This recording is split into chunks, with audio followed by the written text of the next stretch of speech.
Wetico by Jennifer Gaboury. In our language, we have this word Wetico, which means cannibal.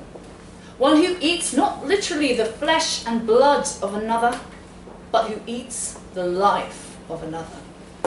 Jack Davis, Professor of Native American Studies, University of California. The wire quivers. The wrists and ankles flick, the head jerks upright, the arms rise, the legs dance. The string winds round the world, conducting 10 billion bodies and me. Black holes open in our palms. A thin blue line manifests where our mouths used to be. We no longer speak. We reach. We eat. Consumption consumes us. But didn't it always? She doesn't look at me when she groans through stitched lips. Her ghosted eyes rove over racks of clothes as she pulls down 10 articles at a time, the tongues of her palms slavering over the fabrics, the teeth in her hands cribbing the hangers. When I run my hand down my jumper and jeans, the drool forms a hoarfrost sort of lacquer, like a dry hound lick. I've spotted designer boots. I leave her swimming in a pile of cashmere cardis. 60 stilettos later, we wander into each other between shops. She rummages uninvited through my bags and I through hers, laying down tracks of saliva. He joins in out of nowhere. We nibble and gnaw at the contents of his bags. 16 jackets, 6 sets of trainers, a flat screen, the latest games console, a cellular watch in every colour. They're set to Greenwich Mean Time. That means nothing to us. Time is nothing to us. His mobile chimes, and he slides his hand across the screen. A sell-off advert appears. Bargains abound, and he rushes away with us so close on his heels we're like sweaty cling film. But he's ambivalent to his shadows. £6,000 and as many items into our spree, and we're sated. For the moment. We must be. We simply can't carry any more without additional arms. The slobber with which it's all slickened makes it that much heavier. I'm unbalanced. A bag of cosmetics in one hand, a bag of exercise equipment in the other. I don't know why I bought so many lipsticks, lip glosses, lip liners, lip tints, lip stains when my gob's sewn shut. I don't know why I bought so many pairs of heels when I only have the one pair of feet. I don't know why I bought dumbbells. You are what you buy. I put down my bags to pull out my bejeweled mobile, not Diamante, diamonds, and text her how many pairs earrings for one pair ears, etc., etc., etc. She puts down her bags within bags, leather purse sale, and stows her handbag in one of her shopping bags and texts back, "Don't be daft. I'm knackered." That's never happened during a shop. Both our mobiles ding at once. He's just forwarded us a discount flyer. I text, "Cheers," and off we go like piss artists to an off-licence. Shopping is the new hunting gathering. In seeking, we're a new brand of salt. We have to buy rucksacks to put our purchases in because evolution is fobbing us off with regard to arms. We need more. We always need more. Always. We take the usual route back, past queues of shops with people loitering or living outside on the pavement. I never noticed them before. The people. Or the buildings between the shops. Prisons mainly, where debts are worked off. One run-down shelter that's shut its doors. An ugly little boy and girl play outside it like they don't know it's closed. Mostly people just pay one way or the other. One journo said, as for Parliament's ruling against relief, tornadoes are kinder to Kansas. We clatter back to our 600 square metre flat, clamber over the wall of bric-a-brac and objet d'art yesterday's haul, and for some forgotten reason, 6 spare tellies, and dump our loot onto the floor, or rather, the furnishings already cluttering the floor. We climb through a menagerie of rolled-up rugs and tapestries and carpets into a galley kitchen that's more a galleria of unused appliances. We're not sure why it's here, but we like collecting applicable things to fill the space. I can't find a place for my new art prints.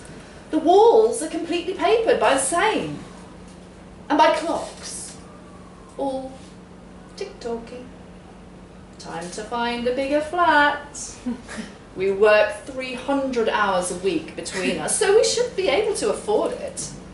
I lug my new linens to the bedroom in the meantime. This mauve quilt matches my new lip liner exactly. I'm not entirely certain why I purchased so many wrinkle creams. Oh well, that's my 60 set and sorted. Well done me.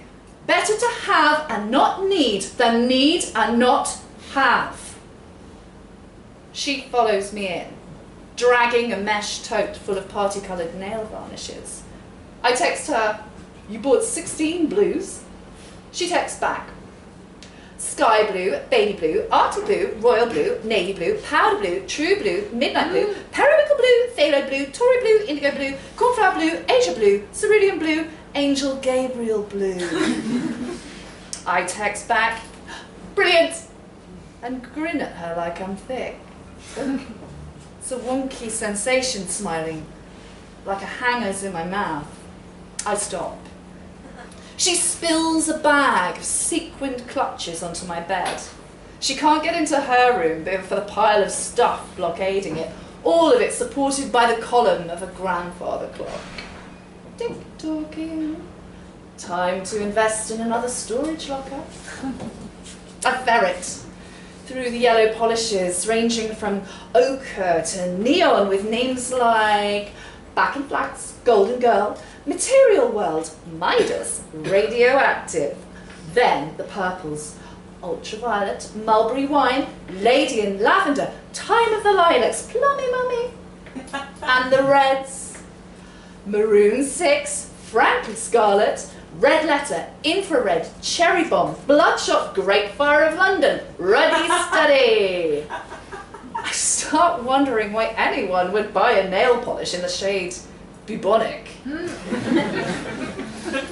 I've never wondered that before. Why anyone would buy anything. It's the International Economic Defence Initiative, IED. It started in the US and whirlwinded across the UK and abroad. We need you to defend our flagging economy. The BBC ran buy or die news items predicting the end times. The papers forewarned what the New York Times called a fiscal apocalypse. Hoardings read things like, earning nothing? You're a dosser. Spending nothing? You're a tosser. Quite sure some cheeky American came up with that one after typing British slang into Google. We all remember the headline, Yank Breaks Bank, and the cartoon of a caricatured head with a dollar bill for a moustache, kind of Basil Fawlty meets Pancho Villa. We took the piss out of them. They pissed down our backs and told us it was raining. And when it pisses, it pours. She's unpacking a floral holdall full of scented lotions and paraffin candles and bath salts and body sprays. Naturally, I have to smell the lot as she hands them to me. Tahini bikini, nutty. Sex in the settee. Ooh, it actually does smell naughty. After Soy to the World, which smells nothing like a happy Christmas, I lose interest. That's never happened before. Need air, I text. She texts, what for? I shrug and scale the mountain range of my bed and squeeze past the furniture for the door. He stops me. He texts, FCUKU? Autocorrect inverts this a bit. Never mind that we just cleared out French Connection yesterday. He stashed all his high street gear in the shelving units we installed last night after a home makeover show inspired binge. Normally I'd be tempted to fetch the mess down and maul it, but suddenly everything tastes the same. He shoves me a little. Need air, I text. Nutter, he texts back with 2 greasy grimaces. Autocorrect doesn't edit what he texts next. Wanker, I say with my eyes. I leave her flat, sucking hard through my nostrils. My lips try to cut themselves on my teeth like a tin opener, the better to breathe. I put my palms out, but the mouths just gum bone-idly, absorbing nothing of what I need. Below me, there's nothing but car parks with abandoned trolleys, tarmac and breeze blocks like tiny block islands, the scaffolding of a shopping centre in progress. Nothing but fury and flames from the motorway. I suction harder through my nose like the new Hoover we bought last week because it was marked down 60% and so we positively had to have it. And I have one of those horrible impulses, the sort where you know you're about to have a massive cock up on your hands, but you just don't FCUK in care. I sprint back into the flat, grab Bubonic and smear the black polish over my mouth. It's the goo, the hue, the pungent odour of Marmite. I paint a runny barcode, then drop the bottle. It shatters, splatters its contents over my sparkly Manolo Blahniks, and run my palms over my lips. At least they weren't my Christian Louboutins with the signature red soles. My hands bite my face. It's like a shark attack. They chew a bloody crater. Crusts, pusses, dribbles. Looks a little less dodgy every day. I don't go to hospital, not even the local surgery. I find a use for the balaclava collecting dust in the cupboard under the stair. Buy a cream from the chemist. Watch 2 shoppers ahead of me collapse under all the things they carry. She texts, balmy, but buys herself a woolly hat in every style and shows them to me. He texts, certifiable, and comes back with half the shop. In private, I paint my new lips ruby red and smack them together, speaking for the first time. Suddenly, the eye of the storm shuts behind me. Suddenly, life is in 3-strip Technicolor. Almost everything I sell. What can't be sold, I give. What can't be given, I stuff in bin bags, only to find her scavenging through them, him rooting through my rubbish at 3 in the morning. My flatmates hate my quitting jobs even more than my moving out. I'm devolving into a minimalist layabout, unmotivated to make a difference. I'll become a dole lard, she texts me. He doesn't text at all. They don't realise the dole is past. They're still voting to put it there, where all the real things are. I invite them to my new place, but they won't come. There isn't room enough, they say, for their lives, not even for an afternoon. I give her my storage locker, and him my estate car, which is much larger than his saloon. I think they call this enabler behaviour. I am, rather. They won't let me be anything else. I walk the old way, past the shops and the prisons and the one shelter with the ugly little boy and girl outside it. She watches workmen unloading a lorry. He peers at the merchandise in next door's window. A third child appears and tries to play with them, but they've since forgotten how. The child turns and waves at me like we're meant to know each other. I wave back because we do. The cavities in my palms are scabbing over. I don't need holes in my hands to save the world. We never did.